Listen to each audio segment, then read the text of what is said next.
إن الحمد لله نحمده ونستعينه ونستغفره ونعوذ بالله من شرور أنفسنا ومن سيئات أعمالنا من يهده الله فلا مضل له ومن يضلل فلا هادي له أشهد أن لا إله إلا الله وحده لا شريك له وأشهد أن محمدا عبده ورسوله لا نبي بعده اللهم صل وسلم وبارك على محمد وعلى آله وأصحابه أجمعين قال الله تعالى في القرآن الكريم أعوذ بالله من الشيطان الرجيم بسم الله الرحمن الرحيم يا أيها الذين آمنوا اتقوا الله حق تقاته ولا تموتن إلا وأنتم مسلمون رب اشرح لي صدري ويسر لي أمري واحلل عقدة من لساني يفقهوا قولي. Ma'asyiral muslimin, jamaah sholat Jumat Masjid Al-Amin yang insya Allah senantiasa dirahmati dan dimuliakan oleh Allah Subhanahu wa Ta'ala, yang senantiasa Allah ampuni atas segala dosa-dosanya dan senantiasa Allah berikan balasan dari setiap amal-amal solehnya, dan Allah jauhkan dari segala penyakitnya, dan Allah berikan kesehatan pada setiap saatnya, dan Allah mudahkan setiap urusannya, baik itu urusan tentang urusan dunia maupun itu urusan akhiratnya. Dan nanti Allah akhiri kehidupan kita semua dengan pangkat atau jabatan husnul khotimah, dan pada akhirnya Allah nanti akan hisab kita dengan hisab yang mudah, dan Allah jauhkan kita dari api neraka dan dimasukkan ke dalam surganya Allah Subhanahu wa Ta'ala. Amin ya Rabbal Alamin. Ma'asyiral muslimin, pertama mari kita panjatkan puji dan syukur kehadirat Allah Subhanahu wa Ta'ala, yang mana Allah telah memberikan kenikmatannya kepada kita, kenikmatan yang setiap saat, setiap detik bahkan kita rasakan kenikmatan itu, dan utamanya adalah kenikmatan yaitu kenikmatan iman dan Islam. Islam, iman adalah merupakan suatu kenikmatan yang Allah berikan kepada kita karena sayangnya Allah kepada kita. Salawat dan salam semoga senantiasa tercurahkan kepada junjungan kita, Nabi akhir zaman, uswatun hasanah, contoh tauladan bagi kehidupan kita, Nabi Muhammad sallallahu alaihi wasallam. Juga kepada keluarganya, kepada para sahabatnya, tabi'in, tabi'ut tabi'in, dan para pengikutnya yang setia, yang istiqomah menjalankan risalahnya, insya Allah sampai hari akhir kelak. Dari mimbar yang mulia ini, insya Allah khotib tidak lupa mengajak diri dan hadirin sekalian, mari bersama-sama kita tingkatkan takwa kita dengan takwa yang sebenar-benar takwa. Takwa yang dibarengi dengan peningkatan amal soleh kita. Kenapa demikian? Karena inna akramakum indallahi atqakum, bahwa sesungguhnya orang yang paling mulia di sisi Allah adalah orang yang paling bertakwa. Hadirin yang berbahagia, pada kesempatan khutbah siang hari ini kami mengambil judul menjaga iman menuai surga. Allah sampaikan kepada kita di dalam surat Al-Ahzab, yaitu surat yang ke-33 ayat 70 dan 71. A'udzubillahi minasyaitonirrajim. Bismillahirrahmanirrahim. Ya ayyuhalladzina amanuttaqullaha wa qulu qawlan syadida yuslih lakum a'malakum wa yaghfir lakum dunubakum wa may yattaqillaha wa rasulahu faqad fawzan azimah. Wahai orang-orang yang beriman, bertakwalah kepada Allah dan berkatalah yang jujur, maka Allah akan memperbaiki amal-amal kalian dan Allah akan mengampuni dosa-dosa kalian. Dan siapa saja yang bertakwa kepada Allah dan Rasul-Nya, maka sesungguhnya ia telah menang dengan kemenangan yang agung. Iman dengan takwa. Ada unsur takwa di sini dan ada iman. Apa bedanya iman dengan takwa? Iman adalah menyangkut hubungan internal kita, keyakinan kita, kepercayaan kita kepada Allah, kepada Rasul, kepada kitab, kepada hari akhir. Ini adalah merupakan keyakinan ada di dalam diri kita. Sangkutannya hanya kepada siapa? Hanya kepada Allah. Tetapi kalau takwa menyangkut sikap kita, takwa adalah sikap kita, taat kepada Allah atau kita melanggar. Kalau kita menjadi orang bertakwa berarti kita taat menjalankan perintah Allah dan taat menjauhi larangan yang diberikan oleh Allah dan Rasul-Nya. Sehingga dengan demikian maka orang yang beriman maka akan menjadi orang yang bertakwa. Ada orang beriman tidak bertakwa, barangkali ada dia meyakini adanya Allah. Yakin dengan Al-Quran, yakin dengan hari akhir ada, tetapi ia tidak taat kepada Allah, maka masuknya adalah kategori orang fasik. Jadi ia bukan termasuk orang yang bertakwa, karena ia mengerti apa yang disampaikan oleh Allah, ada Rasul, ada kitab-kitab, percaya dengan hari akhir, tapi ia tidak melakukan perintah Allah, tidak mengerjakan sholat, tidak mengerjakan zakat, tidak mengerjakan puasa, dan seterusnya. Itu termasuk kategori orang yang fasik. Sehingga orang yang demikian adalah termasuk golongan-golongan orang yang merugi. Jadi yang pertama adalah kita menjadi orang yang bertakwa. Orang yang bertakwa tentunya adalah orang yang taat kepada Allah, menjalankan perintahnya dan menjauhi segala larangan yang Allah berikan dan Rasul-Nya. Ini orang-orang yang bertakwa. Dan kemudian orang-orang yang bertakwa ini diperintahkan oleh Allah, wa qulu qawlan syadida. Berbicaralah dengan benar. Dunia sekarang hampir tidak ada orang yang tidak memegang handphone. Bahkan jumlah handphone di seluruh Indonesia menurut catatan lebih banyak daripada jumlah penduduknya. Ini saking banyaknya orang memiliki handphone, dan di sana berita di satu sudut Indonesia, misalnya di Merauke, langsung bisa diterima di Aceh.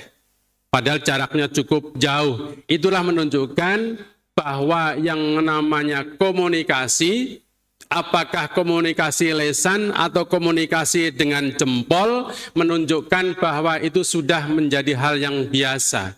Memang ia tidak berbicara secara lisan, tidak menyatakan dia jujur atau tidak, tetapi yang disampaikan adalah berita-berita hoax, misalnya berita-berita yang palsu, berita-berita yang tidak benar melalui jempolnya atau jarinya kirim ke orang lain. Sama saja nilainya menyebar sesuatu kepalsuan. Ada orang yang berbicara pada saat ini maksudnya lain, ngomongnya lain. Ngomongnya putar-putar ke sana kemari untuk menghindari.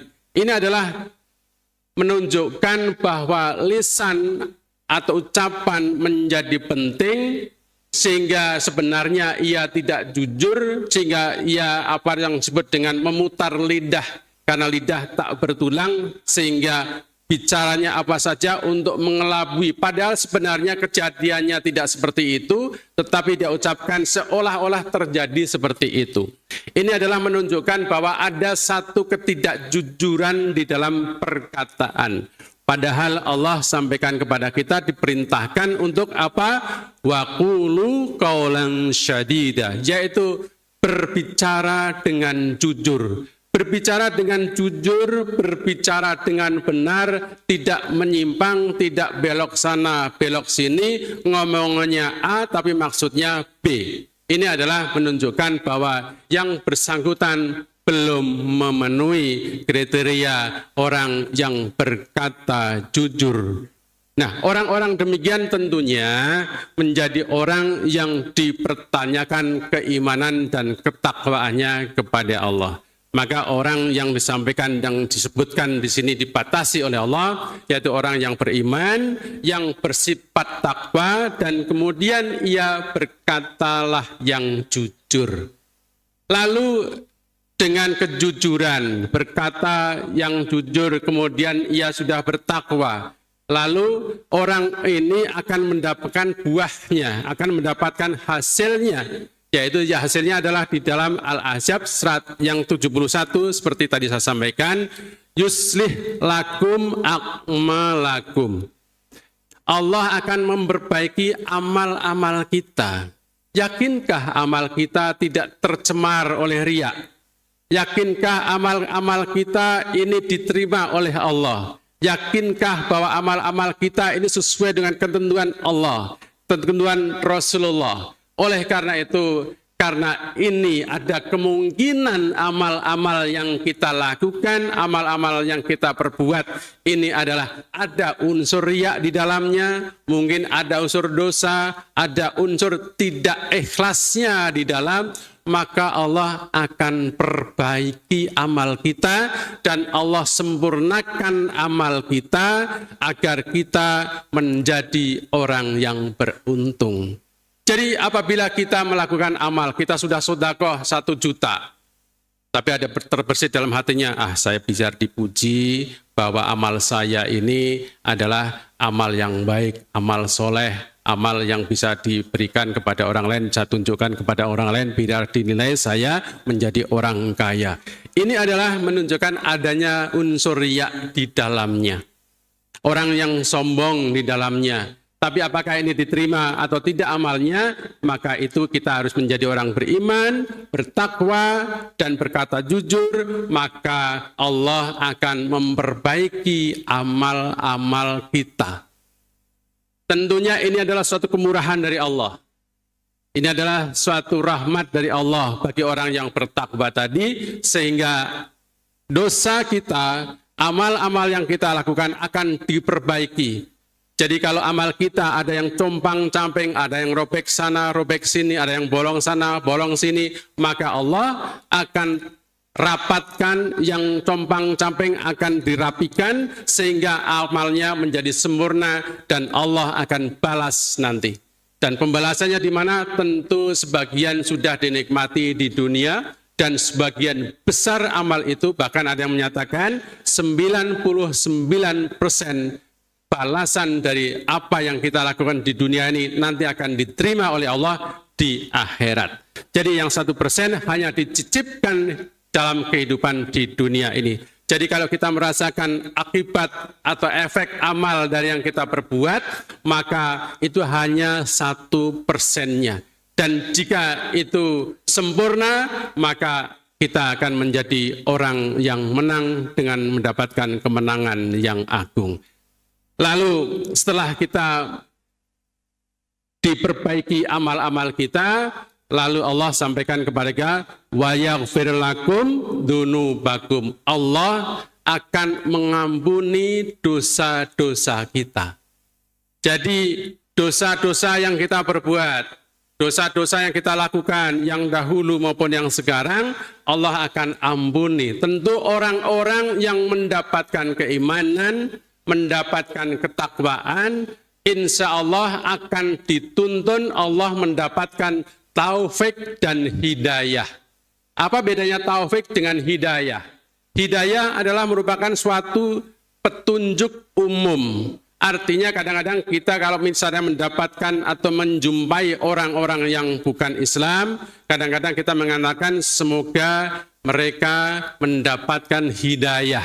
Artinya ia sudah mau masuk mendapatkan hidayah, masuk ke dalam Islam. Tetapi ia belum cukup. Karena kalau hanya mendapatkan hidayah saja, maka mungkin ia sudah masuk Islam. Tetapi dia belum diberikan kekuatan, belum diberikan bimbingan melalui apa? Taufiknya Allah. Sehingga orang yang memiliki hidayah maka harus disambung dengan memiliki taufik, sehingga orang yang dibimbing oleh Allah memiliki kemauan, memiliki kemampuan untuk sholat secara khusyuk. Ini adalah orang yang mendapatkan taufik dan hidayah. Artinya ia dipermudah dalam setiap perbuatan amal solehnya. Betapa banyak orang yang mengerjakan sholatnya asal-asalan, karena taufiknya belum melekat kepadanya. Taufik tidak bisa kita tungguin, taufik harus kita kejar, kita cari, kita dekatkan, kita paksa untuk kita dapatkan taufik itu. Maka itu hanya orang yang mau belajar sholatnya dengan khusyuk, maka ia bisa mendapatkan sholatnya khusyuk. Tapi kalau orang yang sholatnya asal-asalan, hanya sekedar mengerjakan sholat, mungkin sholat 4 rakaat dikerjakan hanya 1 menit. Nggak ada yang kita dapatkan, hanya menggugurkan kewajiban saja, tapi efek kepada dirinya itu tidak ada. Dan itu bisa dikatakan bahwa hanya sekedar memenuhi kewajiban, dan barangkali pahala pun juga bisa kita dapatkan, juga bisa kita tidak. Dan itu adalah haknya Allah Subhanahu wa ta'ala. Oleh karena itu, orang-orang yang bertakwa, orang-orang yang beriman dan berkata jujur, maka akan diperbaiki amalnya dan kemudian diampuni segala dosanya. Dan orang-orang wa may yattaqillaha wa rasulahu faqad faza fauzan adzima. Dan orang yang bertakwa kepada Allah dan Rasulnya, maka ia termasuk orang yang menang dengan kemenangan yang agung. Kemenangan yang agung inilah yang kita tentunya menjadi cita-cita kita, karena itu adalah hadiahnya, pahalanya, balasannya adalah surga yang di dalamnya penuh dengan kenikmatan. Saya yakin bahwa kita semua tentu mengharapkan surganya Allah Subhanahu wa ta'ala. Maka apabila kita ingin mendapatkan pahala surganya Allah, maka jadilah orang yang beriman, jadi orang yang bertakwa, berkata jujur, berkata yang bisa dipertanggungjawabkan, berkata yang baik, tidak berkata yang jelek, dan kemudian Allah akan perbaiki amalnya, dan kemudian Allah akan ampuni dosanya. Maka ia termasuk orang yang bertakwa kepada Allah dan Rasulnya, dan orang yang demikian adalah termasuk orang-orang yang mendapatkan kemenangan di dunia maupun di akhirat. Barakallahu li wa lakum bil Qur'anil Karim wa nafa'ani wa iyyakum bima fihi minal ayati wa dzikril hakim wa taqabbala minni wa minkum tilawatahu innahu wal ghafurur rahim.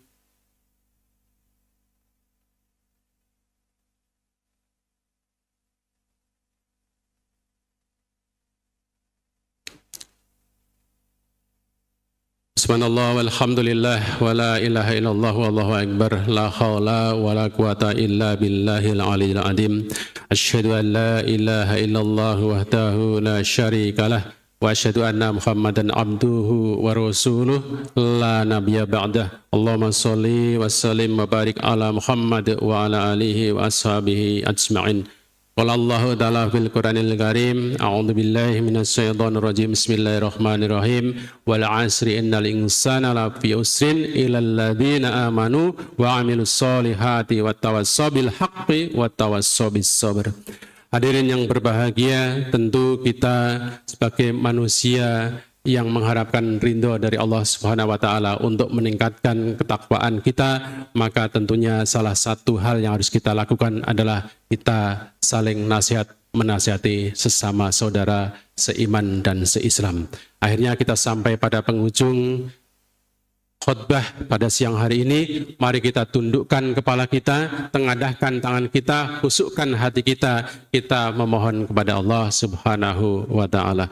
Allahumma sholli ala Muhammad wa ala ali Muhammad kama sholaita ala Ibrahim wa ala ali Ibrahim wa barik ala Muhammad wa ala ali Muhammad kama barakta ala Ibrahim wa ala ali Ibrahim fil alamina innaka Hamidum Majid. Allahumma ighfir lil muslimina wal muslimat wal mu'minina wal mu'minat al ahya'i minhum wal amwat innaka sami'un qaribun mujibud da'awat.